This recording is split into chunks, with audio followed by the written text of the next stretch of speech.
Measurement बताऊंगी कि आप कितना इसमें घी यूज करें और कितनी शुगर यूज करें, जिससे आपके लड्डूस एकदम परफेक्ट बनेंगे। और अभी विंटर सीजन भी आने वाला है, तो ये वाले लड्डूस इम्यूनिटी बूस्टर का भी काम करते हैं। और विंटर में थोड़ी भूख भी ज्यादा लगती है, तो ये सारी चीजें को आप बस बनाकर डब्बे भर के रख दीजिए। और हाँ, इसकी शेल्फ लाइफ भी काफी अच्छी है। तो चलिए रेसिपी शुरू करते हैं। आटा लड्डूस बनाने के लिए मैं आपको परफेक्ट मेजरमेंट बता देती हूँ। मैं हमेशा मिठाइयों और स्नैक्स की आपको परफेक्ट मेजरमेंट बताती हूँ। मुझे लगता है कि जब आप बनाए ना उस चीज को, तो वो परफेक्ट बनकर निकलनी चाहिए। तो चलिए मेजरमेंट देख लेते हैं। तो यहाँ पर मैंने लिया है 500 ग्राम्स ये आटा है, और ये बारीक वाला ही आटा है जो हम यूज करते हैं, बिकॉज यही हमारे घर में अवेलेबल होता है, तो इसी से लड्डू बनाएंगे हम। और इसको टेक्सचर देने के लिए मैं यूज कर रही हूँ 3 टेबलस्पून सूजी। ये हमारे लड्डुओं में बहुत अच्छा टेक्सचर देगी और इसके टेस्ट को भी एनहांस करेगी। और अब हमें जो घी चाहिए वो एग्जैक्ट इसका आधा चाहिए, यानी 250 ग्राम्स घी चाहिए। तो यहाँ पर मैंने 200 ग्राम्स घी लिया है और 50 ग्राम्स ऑयल लिया है, बिकॉज अभी विंटर सीजन चल रहा है। तो अगर आप पूरे घी से लड्डू बनाएंगे तो वो थोड़े जम से जाएंगे, और अगर आप उसमें घी डालेंगे ना तो उसमें सॉफ्टनेस बहुत अच्छी मेंटेन रहेगी। तो मतलब आपको लेना होगा 3 बोल भर के आटा, 1 बोल भर के शुगर, और सेम 1 बोल भर के घी और थोड़ा सा ऑयल, मतलब 3/4 घी और 50 ग्राम्स मैंने ऑयल लिया है 1/4। 3 चम्मच सूजी मैंने आपको पहले ही बताया। तो चलिए अभी हम लड्डू बना लेते हैं। आटा ड्राई फ्रूट लड्डूस बनाने के लिए मैं यहाँ पर कुछ ड्राई फ्रूट्स भी ले रही हूँ। ड्राई फ्रूट्स आप अपनी चॉइस के ले सकते हैं, और क्वांटिटी भी कम या ज्यादा कर सकते हैं। लेकिन मैंने जो जितने यहाँ पर ड्राई फ्रूट्स लिए हैं वो 250 ग्राम्स है, यानी आटे के एग्जैक्ट हाफ है। आटा था 500 ग्राम्स, अब ड्राई फ्रूट है 250 ग्राम्स।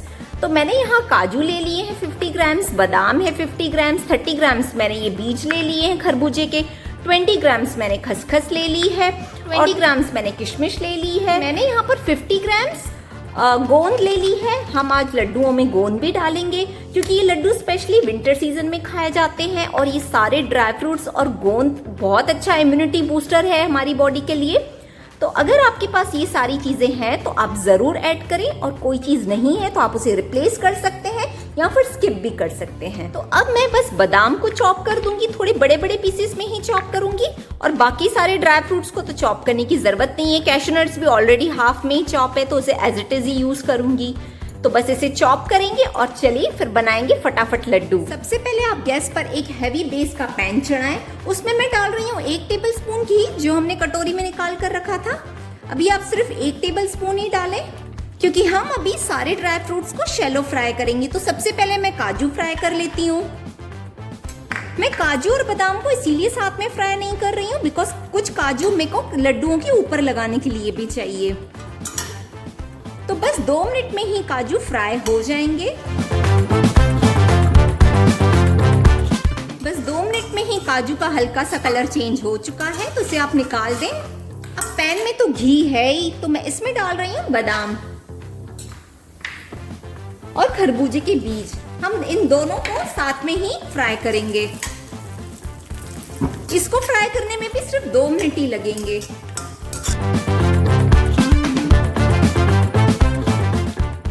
आप लो मीडियम फ्लेम पर ही बादाम और बीज को भूंजें। ये भी फ्राई हो गए, तो बस आप इसे भी निकाल दें एक प्लेट में। अब सेम ही पैन में मैं डाल रही हूँ 2 बड़े चम्मच घी के।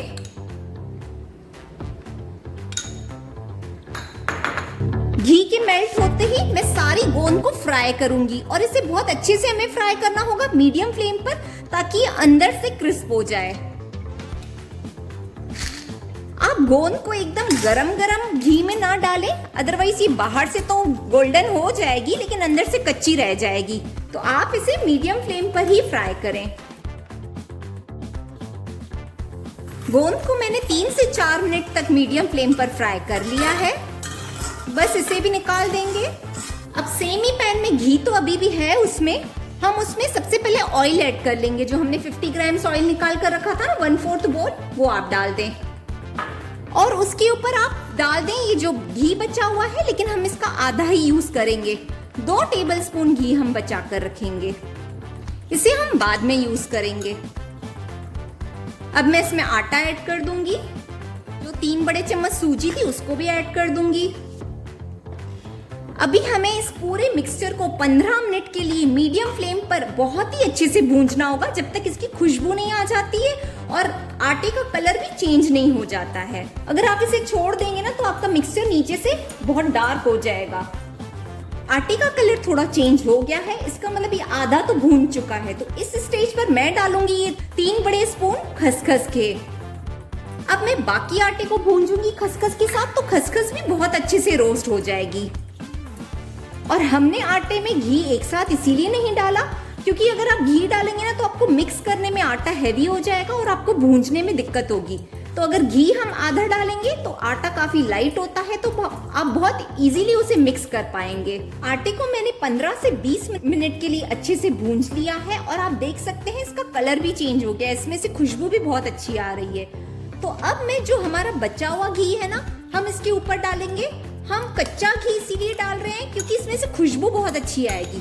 अगर आप पहले ही घी को भी डाल देंगे ना, उसमें घी की खुशबू पूरी खत्म हो जाती है, इसीलिए आप ये वाला घी लास्ट में ही डालें। और अब मैं बस गैस का फ्लेम भी बंद कर दूंगी और फिर इस घी को पूरा मिलाऊंगी इसके साथ। जो ये लास्ट में हमने घी डाला ना, वही देगा हमारे लड्डुओं में बहुत ही बढ़िया वाली खुशबू। और अब जो बादाम और ये खरबूजे के बीज थे वो भी मैं सारे डाल दूंगी इसी में। किशमिश है वो भी डाल दूंगी। आटे की गर्माहट से ये सारी चीजें और भी अच्छे से रोस्ट हो जाएगी। 1 टेबलस्पून में इलायची पाउडर डाल रही हूँ, ये भी लड्डुओं में बहुत बढ़िया खुशबू देता है। गोंद को मैंने दरदरा कूट दिया है और कूटते टाइम देखो मैंने देखा कि ये 3 गोंद के पीसेस ये कच्चे हैं।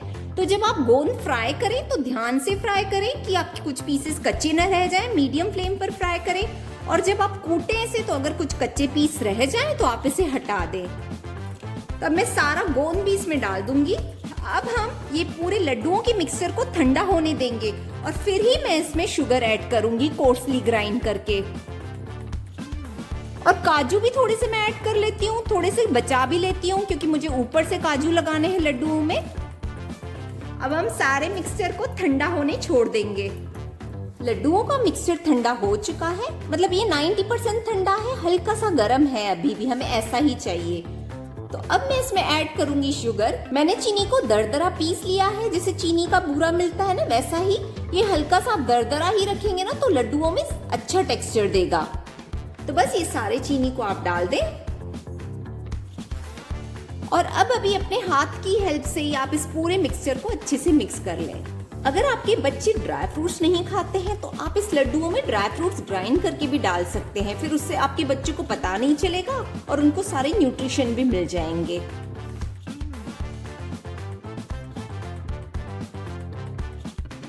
और अगर आपके बच्चे बाहर हॉस्टल में पढ़ते हैं तो आप इस टाइप की चीजें उनको बनाकर दे दीजिए। ये सारी चीजें हेल्दी भी बहुत होती हैं और एक ही लड्डू खा लिया ना तो पेट भी बहुत अच्छा भर जाता है। लड्डुओं के मिक्सचर में चीनी मैंने टेस्ट कर ली है, ये परफेक्ट है, लेकिन अगर आप बहुत ज्यादा मीठा खाते हैं तो शायद आपको थोड़ी और ऐड करनी होगी। तो बस अब इसके लास्ट में हम बांधेंगे लड्डू। आप लड्डू अपने चॉइस के हिसाब से छोटे या बड़े बना सकते हैं। और देखो इसमें मॉइस्चर भी एकदम परफेक्ट है, लेकिन फिर भी अगर आपको लगे इसमें और घी डालना चाहिए तो आप एक टेबलस्पून डाल सकते हैं, लेकिन मेरे हिसाब से इसमें मॉइस्चर एकदम परफेक्ट है। मैंने आपको एकदम परफेक्ट मेजरमेंट से ये लड्डू बताए हैं। और जैसे ही आप लड्डू को लगे तो ऐसे थोड़ा रोल करेंगे ना तो आपका घी रिलीज होने लगेगा लड्डू में से। आप देख सकते हैं कि अभी ये शाइन कर रहा है। तो बस मैं इसके ऊपर एक काजू लगाऊंगी और फिर इसको थोड़ा सा दबा दूंगी और फिर एक बार रोल कर दूंगी। तो लीजिए मैंने सारे लड्डुओं को शेप करके और पेपर कप्स में भी डाल दिए हैं। अगर आपके पास इस टाइप के पेपर कप्स हैं तो आप इसमें जरूर डालें और किसी को गिफ्ट भी करना हो ना तो थोड़ा और इम्प्रेसिव लगते हैं ये। और मैं आपको अंदर से भी ये लड्डू तोड़कर दिखाती हूँ कि अंदर से भी कितने परफेक्ट बने हैं और इसमें मॉइस्चर और उसका टेक्सचर भी कितना अच्छा लग रहा है। आटा ड्राई फ्रूट लड्डू हमारे एकदम परफेक्ट बने हैं, इसमें परफेक्ट स्वीटनेस है और मॉइस्चर भी।